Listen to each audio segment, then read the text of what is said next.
Hello পেট parents, আমরা আবারও চলে এসেছি আপনাদের ডগসের জন্য নতুন কিছু প্রোডাক্ট নিয়ে। এটা হচ্ছে পেটেক্সের প ক্লিনার। তো আমরা অনেক ক্ষেত্রেই ডগসদেরকে বাইরে ঘোরাতে নিয়ে যাই, সন্ধে হোক সকালে হোক, হাঁটাতে নিয়ে যাই বা ট্রাভেল করাতে নিয়ে যাই। তো একটুখানি ট্রাভেলের জন্য তো আমরা সবসময় ওদেরকে স্নান বা বাথিং করাতে পারবো না, না? তো সেটারই একটা খুব ভালো উপায় আমি নিয়ে এসেছি আপনাদের জন্য। যখনই ওরা যখন কোথাও বাইরে যাবে, ওদের পাটা যখন নোংরা হয়ে যাবে, আপনারা এই প ক্লিনারটার মধ্যে কিছু লিকুইড শ্যাম্পু হোক বা সোপ হোক আপনারা দিয়ে একটু জল দিয়ে ওদের পাটা এরকম দিয়ে দেবেন। আর খুব ভালো দেখুন একটা রাব করার পজিশন এখানে দেওয়া আছে। পাটা রাব করলে ওদের পাটা খুব নিট অ্যান্ড ক্লিন হয়ে যাবে।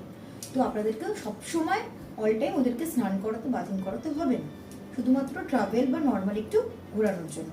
তো আনলাম না, খুব হেল্পফুল একটা প্রোডাক্ট। তো এই প্রোডাক্টটা কিন্তু আমাদের প্রত্যেকটি স্টোরে অ্যাভেলেবেল রয়েছে, প্লাস দুটো সাইজ অ্যাভেলেবেল আছে। সেটা হচ্ছে একটা স্মল অ্যান্ড মিডিয়াম ব্রিডের জন্য আর একটা হচ্ছে লার্জ ব্রিডের জন্য। আর এরকম ভ্যারাইটি অফ কালার্সও আছে, আপনারা ভ্যারাইটি অফ কালার্স পেয়ে যাবেন। আমাদের অনলাইন সাইটও অ্যাভেলেবেল আছে, নিচে দেওয়া ডেসক্রিপশনে লিঙ্ক আছে, অবশ্যই একটু চেক করে নেবেন। আর আমাদের স্টোরে কিন্তু আপনাদেরকে ভিজিট করতে হবে যদি এরকম সুন্দর কিছু প্রোডাক্ট আপনাদের রিকোয়ারমেন্টস থাকে। তো ভিডিওটি দেখার জন্য অসংখ্য ধন্যবাদ।